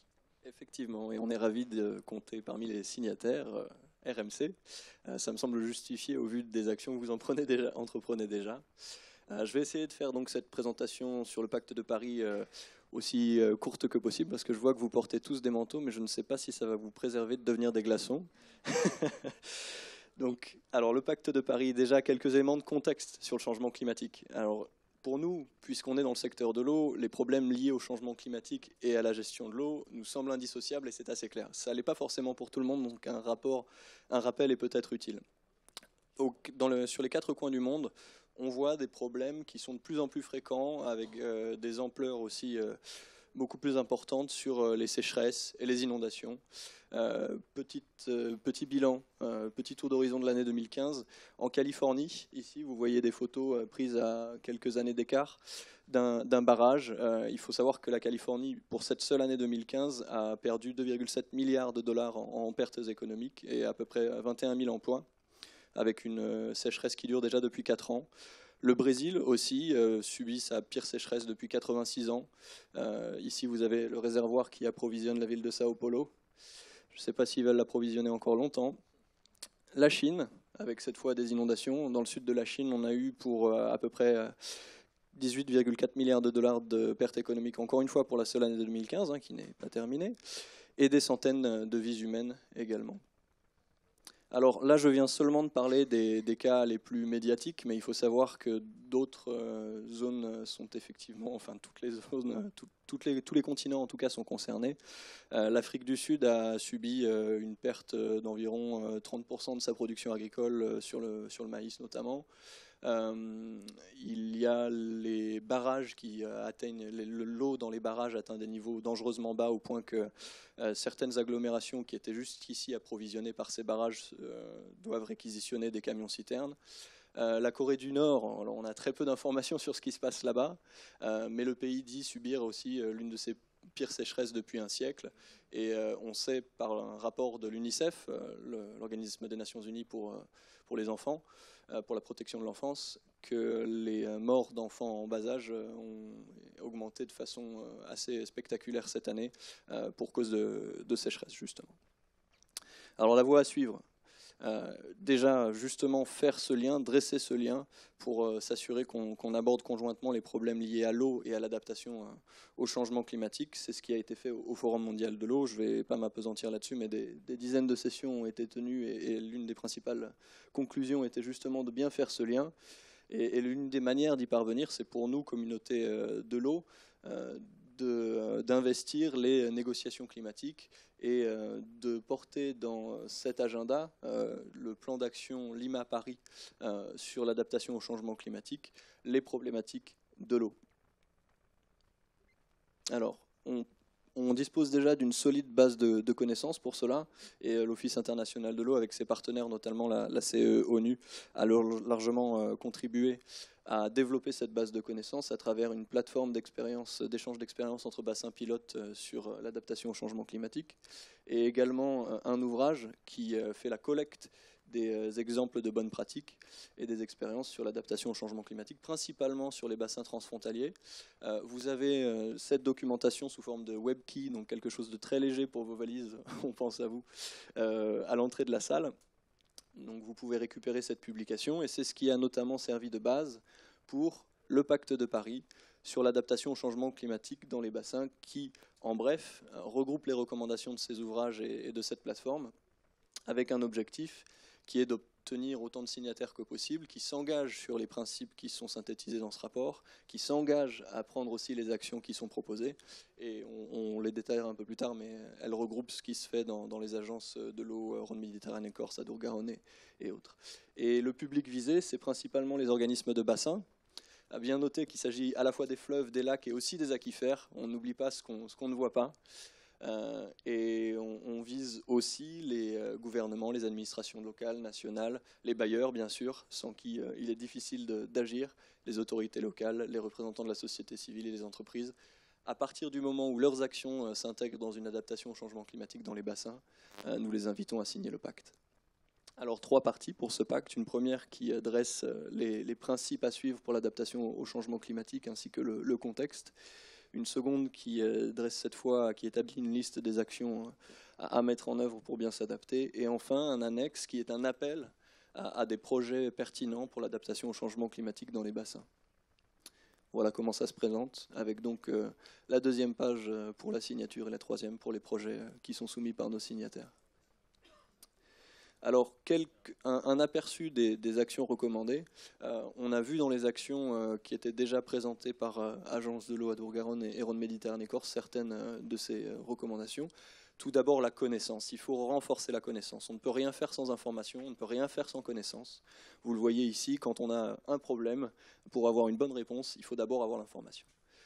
Donc ça passe par le développement des réseaux de surveillance de la qualité de l'eau, de la quantité de l'eau, le développement d'études prospectives comme Garonne 2050, Explore 2070, on a vu cela, et puis également développer une interface entre les chercheurs qui permettent d'accéder à cette connaissance et les décideurs.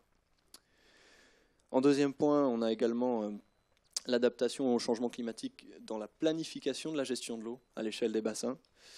Ça passe par des études d'impact, ça passe par des études de vulnérabilité et aussi par des mesures très concrètes. Le petit film qu'on vient de voir vient de les synthétiser de manière très brève. C'est les mesures d'efficience hydrique, la modernisation des réseaux d'eau, la recherche des fuites d'eau, la recherche artificielle des nappes souterraines, ça a fait l'objet aussi d'une question.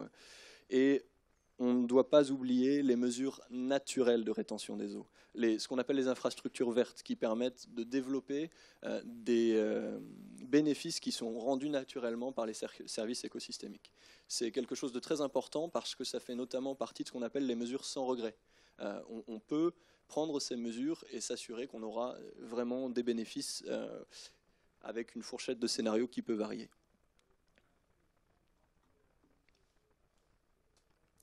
Sur celle d'après.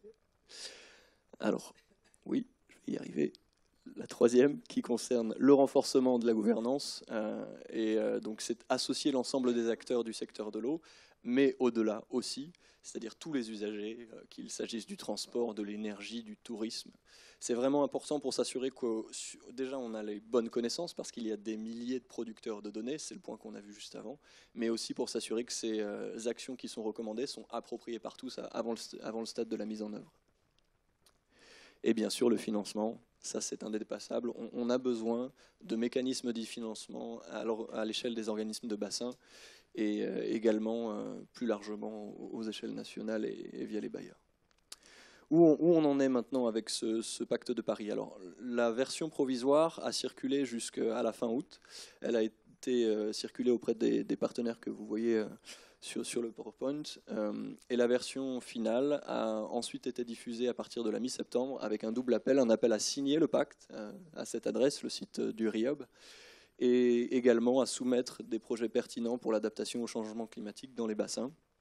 On appelle encore une fois toutes les personnes qui représentent des organismes qui travaillent sur ce domaine à rejoindre cette initiative, à signer et à proposer des projets.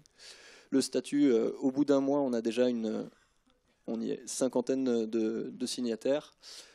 L'objectif, c'est d'en avoir vraiment autant que possible avec des projets concrets. Encore une fois, on ne veut pas juste des signatures. Comme vous le voyez, il y a déjà des signataires qui ont une certaine stature, l'UNESCO, l'Agence française de développement, les agences de l'eau, on a vu. Donc on vous invite également à rejoindre cette initiative et à signer le pacte.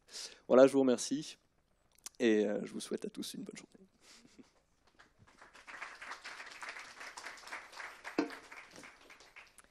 Merci beaucoup. Et en fait, on va revenir à une action phare finalement qui apparaissait dans le plan d'adaptation au changement climatique du bassin Rhône-Méditerranée, mais qui doit être aussi une priorité pour tous les autres bassins, qui est l'économie d'eau, avec une présentation d'Eddie Renaud, qui est responsable de l'équipe gestion patrimoniale des infrastructures liées à l'eau chez RSTA, et donc qui va nous expliquer comment peut-on contribuer à ces économies d'eau en réduisant les fuites des réseaux.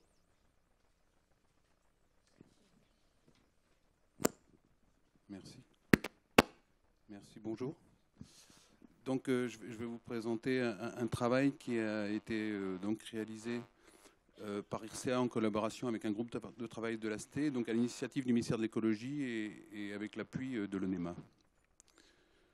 Donc le contexte, il y a un contexte réglementaire en France, sachant que il y a un dispositif dans la loi Grenelle, dans les lois Grenelle et les textes d'application qui impose aux collectivités qui ont des rendements de réseau en dessous d'un certain seuil de mettre en œuvre des plans d'action de réduction des pertes. Et donc c'est dans ce contexte qu'on a fait cette étude qui s'appelle « Cibler, mettre en œuvre et évaluer la lutte contre les pertes des réseaux d'eau dans le but de préserver la ressource », sachant que sur les 13 à 14 000 services des eaux français, à peu près plus de 20% probablement sont concernés par cette disposition, ce qui veut dire qu'il y aura en gros 2 à 3 000 collectivités qui vont être amenées à mettre en place ce type de plan d'action. Donc l'approche qu'on a mise en œuvre, c'est d'avoir cette réflexion, de donner les moyens à ces collectivités de mettre en place leur plan d'action. Donc la première chose, c'est qu'on a donc établi un guide pour l'élaboration du plan d'action de réduction des pertes.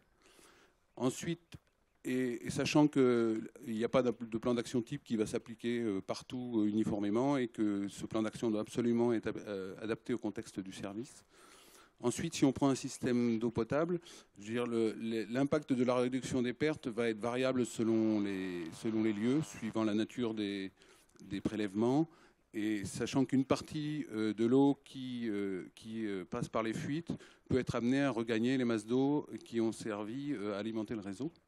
Donc on a développé une méthode qu'on a appelée bilan eau, que je vous détaillerai tout à l'heure, qui va essayer de mesurer l'impact de la réduction des pertes sur les masses d'eau.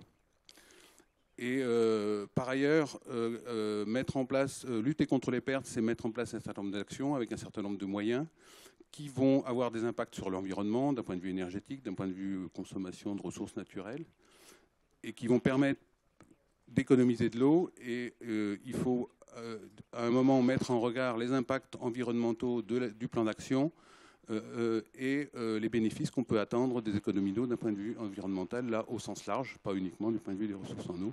Donc on a appelé ça le bilan des effets, et pour réaliser ce bilan des effets, on a eu recours à l'analyse du cycle de vie.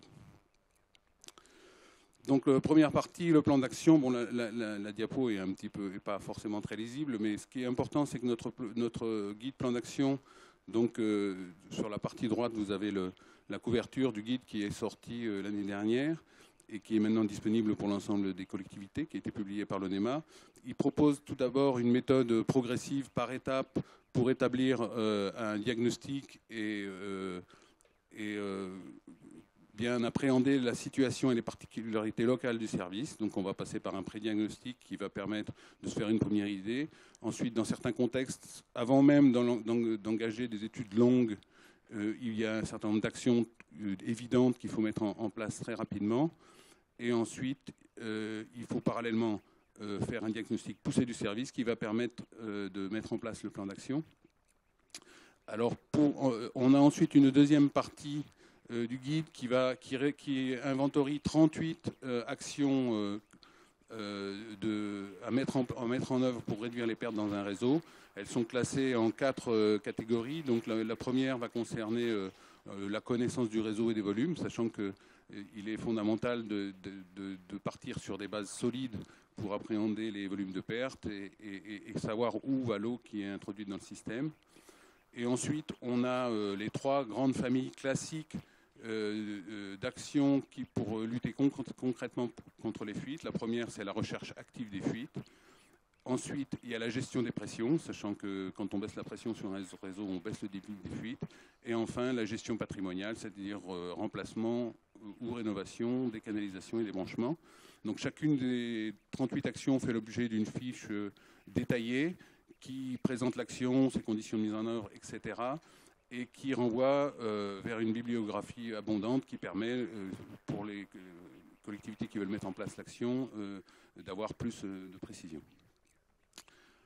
Sur la méthodologie, donc je ne vais pas rentrer dans les détails, mais sur la méthodologie pour construire le plan d'action, on a proposé un arbre de décision qui, progressivement, en utilisant un certain nombre d'indicateurs qui vont être calculés sur le réseau, soit à l'échelle globale du réseau, soit sur des secteurs, d'orienter la collectivité vers les actions qui sont les plus pertinentes pour son contexte, avec une première étape qui reprend la méthode progressive que j'ai évoquée tout à l'heure, et une deuxième étape qui va permettre là de cibler par secteur les actions. Et on est actuellement en train de développer cette année avec les mêmes partenaires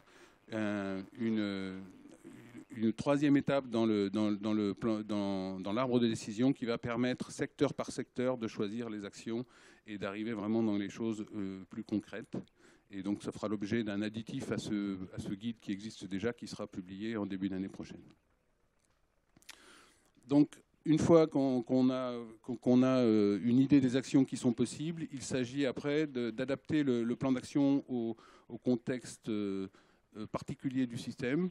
Et donc, la méthode bilan eau qu'on a mise au point prend en compte, donc si vous regardez sur ce schéma, on a, pour alimenter le système d'eau potable, on va prélever dans des masses d'eau superficielles ou des masses d'eau souterraines. Donc, le bilan eau, on va identifier l'ensemble des volumes et pour chacun des volumes identifier, que ce soit consommation, eau de service, fuite, etc., et identifier la part qui va devenir des écoulements, de l'évapotranspiration ou des infiltrations, et ensuite, par une analyse spatiale et temporelle, identifier la part des écoulements qui va rejoindre les masses d'eau superficielles dans lesquelles on a prélevé l'eau, et la part des infiltrations qui va rejoindre les masses d'eau souterraines. On va donc identifier ce qu'on appelle un volume de réalimentation, VR ici, et le reste de l'eau qui va soit être évapotranspiré, soit rejoindre d'autres masses d'eau qui sera un volume de non-réalimentation. Et à partir de ça, à partir d'un volume prélevé brut dans les masses d'eau, on va déterminer un volume prélevé net qui sera la différence entre le volume prélevé brut et le volume de réalimentation. De telle sorte que quand on va mettre en place un plan d'action d'économie d'eau, on va pouvoir identifier un volume d'économie brute qui est le volume de prélèvement brut qu'on a économisé grâce aux actions, mais on va pouvoir le corriger par la réalimentation et évaluer un volume d'économie nette qui correspond au volume vraiment économisé pour les masses d'eau concernées. Donc on a appliqué notre méthode sur un cas d'étude qui est la communauté d'agglomération de Béziers-Méditerranée. Et donc on a bâti les plans d'action en suivant notre guide. Et on a mis en place, on a identifié plusieurs scénarios, plusieurs stratégies de lutte contre les pertes sur ce terrain, avec un premier scénario où on s'intéressait, donc à Béziers, chacune des communes peut évaluer ses indicateurs de performance à l'échelle communale. Il y a 13 communes au sein de l'agglomération. Donc le premier scénario, c'est d'agir en priorité sur les communes qui ont le plus mauvais rendement. Le deuxième scénario, c'était d'avoir une action uniforme sur l'ensemble du territoire. Et le troisième scénario, c'était une action ciblée sur les communes prélevant dans la nappe astienne. Et donc, en appliquant notre méthode bilan eau, là, sur les graphiques, on voit que pour chaque scénario, donc vous avez des couleurs qui représentent les différentes masses d'eau. Alors, à chaque fois, le premier histogramme à gauche, c'est les volumes bruts, et à droite, les volumes nets. On s'aperçoit qu'en fonction de la stratégie qu'on adopte, on ne va pas du tout avoir les mêmes impacts pour un même volume économisé, qui là était 173 000 m3. On va avoir des impacts très différents sur les masses d'eau. Et dans le cas particulier de Béziers, on voit que le plan d'action, je dirais, intuitif, qui était d'agir en priorité sur les communes où il y avait le plus mauvais rendement, n'était pas le plus efficace pour le problématique locale qui est la nappe astienne, et qu'en fait, il valait mieux avoir un plan d'action, là, qui est le scénario 3, qui soit beaucoup plus ciblé sur les communes qui prélèvent dans la nappe astienne. Donc c'est pour illustrer, je dirais, l'intérêt de cette démarche sur un cas concret. Le deuxième aspect, c'est ce qu'on a appelé le bilan des effets. Là, on a mis en place la méthode d'évaluation environnementale qui s'appelle l'analyse du cycle de vie, qui se déroule sur un certain nombre d'étapes. D'abord, analyser le problème qu'on veut traiter et déterminer une unité fonctionnelle, c'est-à-dire l'entité qui va servir de base à l'analyse environnementale. Dans notre cas, on a choisi les impacts environnementaux liés à 1 m3 économisé dans la ressource. Ensuite, il faut faire les inventaires de cycle de vie, c'est-à-dire que pour chaque action, il faut déterminer l'ensemble des impacts, enfin, des moyens qui sont mis en œuvre. Donc ça va être par exemple... Je vais mettre un micro parce que celui-ci, je trouve qu'il décroche un peu. Merci. Et donc, quels sont tous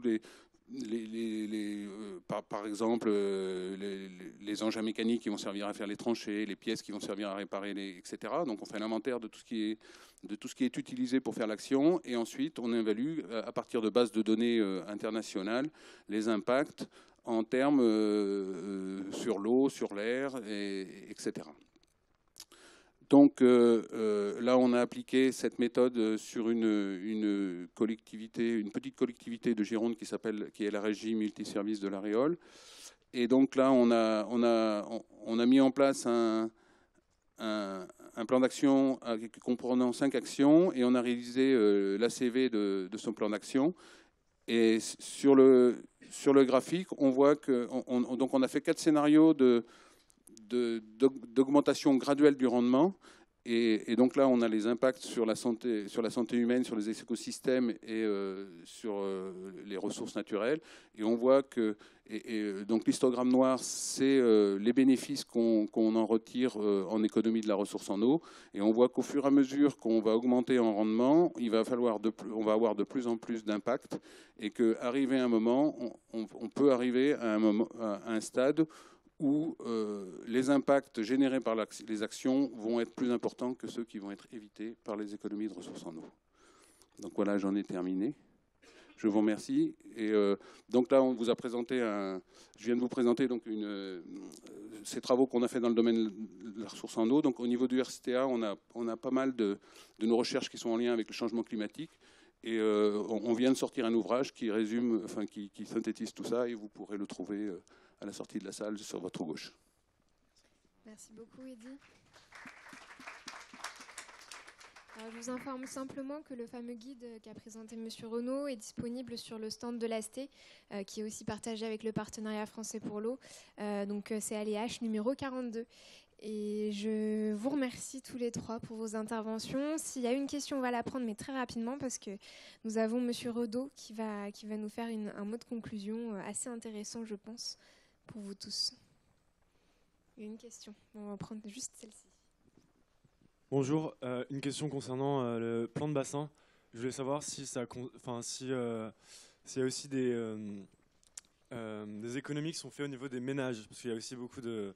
On entend parler de projets comme des systèmes de récupération des eaux avec traitement par filtration qui permettrait de faire pas mal d'économies à ce point-là. Et, on n'en a pas parlé, donc je veux savoir si ça comprend ça ou si c'est juste pas inclus dans ce plan. Ça comprend.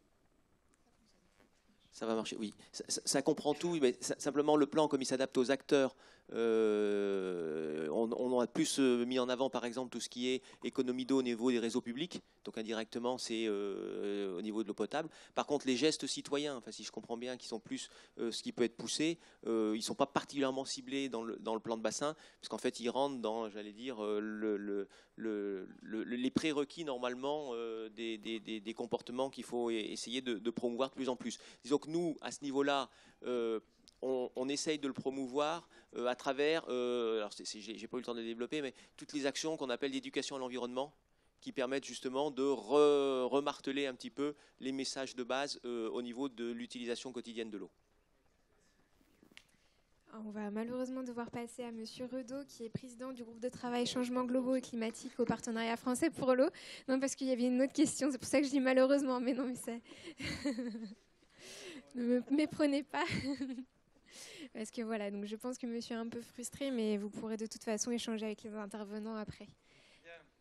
Bonjour tout le monde. Vous devez être fatigué, je vais essayer d'aller assez vite.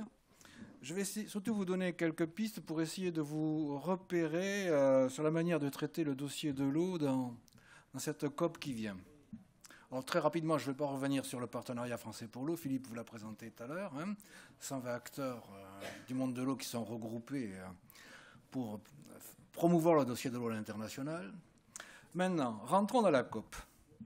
Alors d'abord, premier cadre, nous avons un cadre scientifique qui fait l'objet d'un consensus. C'est le 5e rapport du GIEC qui vient d'être déposé, avec 2 points très importants. Un lien désormais qui est fait entre émissions de gaz à effet de serre et température qui est incontestable. Un deuxième point très important, si on veut rester dans la limite des 2 degrés, il faut avoir une stratégie de réduction des gaz à effet de serre très forte, de 40 à 70% d'ici 2050, et quasiment arrêter l'utilisation des énergies fossiles à la fin de ce siècle. Des objectifs très ambitieux. Dès que il est évident que chaque élévation de température a un impact très important sur le cycle de l'eau. Passer de 2 degrés à 3 degrés ou à 4 degrés va avoir très important. Je rappelle que sur la France, par exemple, les 2/3 des pluies sont évapotranspirées, donc ne viennent pas alimenter les milieux naturels. Donc vous vous rendez compte qu'effectivement, l'enjeu 2 degrés ou 3 degrés est très important. Bon, les conséquences dans le rapport du GIEC pour le monde de l'eau, il y a 2 points qui sont... Alors évidemment, elles portent sur des problèmes d'excès d'eau, de manque d'eau, de qualité, de dégradation des écosystèmes, avec 2 enseignements très importants.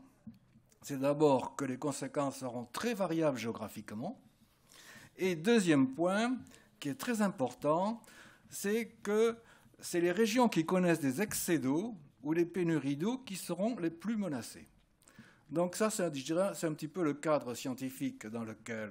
Et je dirais le 3e enseignement très important du GIEC, c'est qu'en fait, nous sommes face à des phénomènes d'une très grande inertie. Le climat est déterminé pour les 30 prochaines années. Ce que nous faisons aujourd'hui va avoir un impact plutôt sur l'horizon 2070-2100. Donc c'est aujourd'hui que nous jouons le climat de futur. Ça, c'est le cadre.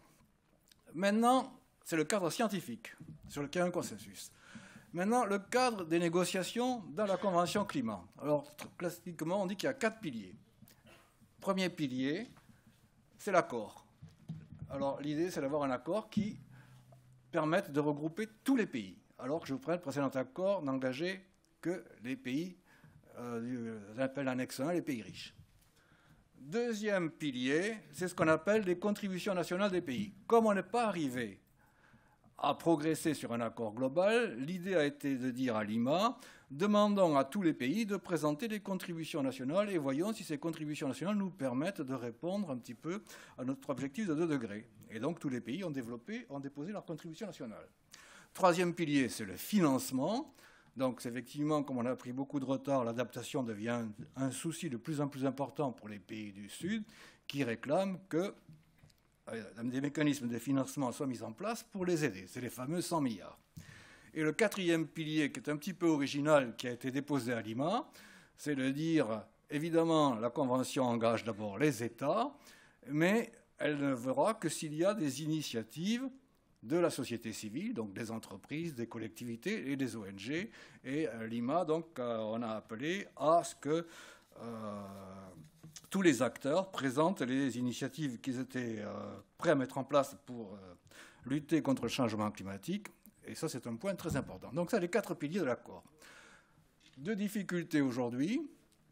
Les contributions qui ont été reçues, à peu près 150 sur 195 pays, 85% des émissions, ne nous mettent pas dans la ligne des 2 degrés. On est plutôt dans une ligne de 3 degrés, 2,7 degrés, donc une vraie difficulté. Deuxième difficulté sur le financement, évidemment, il faut arriver à avoir les 100 milliards, donc on va avoir des négociations assez difficiles sur ces points-là. Si on revient maintenant sur le monde de l'eau, je dirais, notre analyse que nous avons fait, c'est qu'il y a 2 grands critères. D'abord, effectivement, on ne résoudra le problème du monde de l'eau que dans le cadre de ce qu'on appelle une gestion durable de la ressource en eau. Donc, ça veut dire que tout ce que nous avons avancé jusqu'à maintenant au titre de l'AGIR, la nécessité de gérer au niveau des bassins, de progresser sur les problèmes de connaissance, de participation des connaissances et de cohérence avec d'autres politiques comme la sécurité alimentaire, l'énergie, restent fondamentaux. Donc ça, c'est un premier point. Deuxième point, bon, le monde de l'eau, il y a des tas de solutions à proposer. En matière d'atténuation, c'est un monde qui utilise beaucoup d'énergie. Il y a beaucoup de problèmes de pompage, donc il y a des solutions en matière d'économie d'énergie. C'est un monde qui peut être producteur d'énergie. Et vous regarderez si vous regardez la plaquette, vous verrez que vous avez beaucoup d'exemples de nouvelles technologies qui permettent de progresser sur les problèmes de production de méthane. C'est un monde aussi sur lequel on peut faire beaucoup de progrès sur des gros utilisateurs d'eau comme l'agriculture. Les solutions d'adaptation, évidemment, elles se trouvent dans les 4 domaines. Gérer les risques en eau, économiser l'eau, mobiliser de nouvelles ressources, la qualité et les écosystèmes. Là aussi, il y a des tas de solutions que vous pourrez voir dans la plaquette verte. Je vais un peu accélérer. Hop, attendez, j'ai accéléré très vite. Bon, alors maintenant, l'adaptation. Quand on regarde les demandes qui sont faites en adaptation, on s'aperçoit que c'est un problème très important. 80% des projets qui sont financés actuellement par les fonds d'adaptation, que ce soit la Banque mondiale, le fonds d'adaptation, ou les organismes comme l'AFD ou la GTZ en Allemagne, on voit que 80% des projets touchent à l'eau. Il se pose deux problèmes. D'abord, c'est comment éviter ce qu'on appelle la maladaptation. Vous avez forcément un croisement à faire entre atténuation, développement et adaptation. Il existe malheureusement, et ça a été soulevé par beaucoup, de nombreux exemples où on peut avoir des contradictions entre notamment des objectifs de développement et des objectifs d'adaptation. Un exemple qui est souvent cité, c'était les cultures de palmiers à huile en Asie, intensives. Donc il y a un gros problème, c'est quels sont les critères de sélection qui permettent de qualifier un dossier de climato-sympathique. Alors, c'est un travail sur lequel nous avons beaucoup travaillé au PFE. On y a travaillé effectivement, les trois grandes notes du PFE actuellement, c'est la note de décryptage du GIEC, c'est l'inventaire des solutions, et c'est une étude que nous menons actuellement avec l'AFD sur que peut-on tirer comme enseignement des dossiers que nous finançons aujourd'hui au titre de l'adaptation comme critère de qualification d'un bon dossier. Alors, c'est un dossier assez difficile, qui peut reposer sur plusieurs domaines. C'est une matrice à 3 ou 4 entrées. Et vous avez évidemment d'abord, est-ce que c'est un dossier qui se situe dans le champ des excès d'eau, des pénuries d'eau, ou dans le champ de... Vous avez un critère qui est très important, c'est ce qu'on appelle la résilience. C'est étant capable de d'imaginer des projets qui nous répondent à ces deux grands problèmes qui sont, on est face à un problème de long terme et on a face à un problème d'incertitude à gérer. Donc là, vous avez effectivement toute une série de critères qui permettent de voir si un dossier répond à des critères de résilience. Vous en avez 6 qui ont été identifiés. Vous avez d'autres critères. Est-ce que l'on privilégie des technologies, des mesures douces, des mesures vertes? Donc ça, on voit que c'est une matrice à plusieurs entrées. Vous avez un autre critère sur l'adaptation que moi j'ai l'habitude de dire. Vous avez deux types d'adaptation. Il y a l'adaptation à des évolutions que l'on craint, mais que l'on sait prévisibles, comme par exemple la montée du niveau des mers. Il y a des évolutions plus dures, c'est ce qu'on appelle les tipping points, les points critiques, malheureusement qui sont importants, alors qui dans le chapitre dans la COP s'appelle Loss and Damage, qui est allons-nous sur certaines régions vers des solutions d'irréversibilité. Il ne faut pas croire que ça n'existe pas. La Convention de désertification, par exemple, estime que dans la zone subsahélienne, plusieurs millions de personnes risquent de devoir se déplacer à cause du changement climatique. C'est des phénomènes qui existent dès maintenant. On vous parle souvent des migrants de Syrie et d'Irak. Il faut savoir que quand même derrière les migrants qui effectivement doivent faire face au problème de la guerre, vous avez 3 millions de paysans qui ont subi 3 années de sécheresse et qui ont été obligés de joindre les villes. Et évidemment, ils ont joint les villes, après ça, ils se sont retrouvés effectivement complètement coincés. Donc, ces phénomènes de migration, vous voyez qu'on les voit apparaître de plus en plus, et le phénomène de migration climatique apparaît derrière, très fortement. Donc, c'est un point très important. Maintenant, si je viens directement à la COP, à l'organisation de la COP. Donc, vous avez bien, comment est-ce que le monde de l'eau, nous allons essayer d'être présents. Bon, vous avez d'une part ce qu'on appelle un espace officiel. C'est donc tout se passe au Bourget, c'est l'espace zone bleue. C'est notamment là que nous comptons présenter ces critères justement de qualification de projets climato-sympathiques et où seront présentés une série d'engagements des acteurs de l'eau. Vous avez ensuite un espace qu'on appelle Génération Climat, donc qui est très ouvert, lui, dans lequel, pour nous, ce sera l'occasion de valoriser des opérations qui vous a été présentées tout à l'heure, comme le pacte, comme une série d'opérations. Et puis vous avez une série de lieux annexes, notamment au Grand Palais, vous savez tous qu'il va y avoir au Grand Palais un espace ouvert au grand public, plus vous avez beaucoup d'événements annexes. Anil Mishra vous a parlé de ce qui se passera à l'UNESCO, mais vous aurez beaucoup d'événements à Paris, ça va être assez compliqué. Ce que nous souhaitons, nous essayons de mobiliser, nous, une journée internationale au climat le 2 décembre, autour du Conseil mondial de l'eau. Notre grand objectif, si vous voulez, qui est très important, c'est comment rendre visible ce dossier de l'eau. Il faut que vous compreniez bien que l'enjeu de la COP, c'est d'abord le problème réduction de gaz à effet de serre et financement. L'eau n'est pas l'enjeu numéro 1. Donc toute notre action, alors que tout le monde reconnaît que c'est l'eau qui va être le premier dossier impact, toute notre action vise à comment rendre visible ce dossier de l'eau. Alors ça touche à la fois les négociateurs, les États. Moi je dis aussi que ça touche aussi le citoyen, parce qu'effectivement nous avons un gros problème. Effectivement, on est face à un problème difficile, un problème de long terme dans lequel il y a beaucoup d'incertitudes. Je dois dire qu'en France, en plus, nous sommes dans un pays traditionnellement riche en eau. Donc c'est un dossier sur lequel je pense que nous avons tous collectivement beaucoup d'efforts à faire pour rendre visible ce dossier de l'eau. Et je dirais que nous comptons sur vous tous, pendant la COP, pour venir nous appuyer dans ce sens-là. Merci de votre attention.